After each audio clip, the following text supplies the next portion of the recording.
Al cap d'un temps d'arribar a Bèlgica a l'exili, vaig començar a col·laborar amb La República, que és un setmanari que es publica en paper i digital, una secció cada 15 dies titulada Cartes des del cor d'Europa. Tot i que eren articles publicats en un mitjà català, de fet estaven pensats per un públic europeu. Intentava explicar a l'opinió pública europea el procés d'independència, la reacció autoritària de l'estat espanyol i sempre posant en context la reivindicació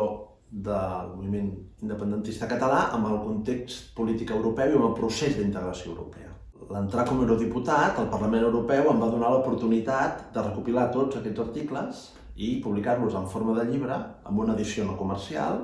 en diferents llengües. I de fet, aquest llibre, Les cartes des del cor d'Europa, ja s'ha anat publicant en italià, per exemple, ara tinc aquí un exemplar de la versió italiana, alemanya, properament sortirà una versió francesa, anglesa, portuguesa, neerlandesa, etc. Però tot i que aquests articles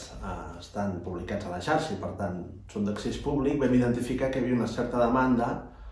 per tal de fer també la versió catalana del llibre. I aprofitant ara que arriba Sant Jordi, efectivament, el Parlament també publica aquesta versió catalana que em fa especial il·lusió per moltíssimes raons, perquè és també una manera de tenir tots els articles junts en un sol volum, en català, però a més d'això, pel fet que el llibre té un valor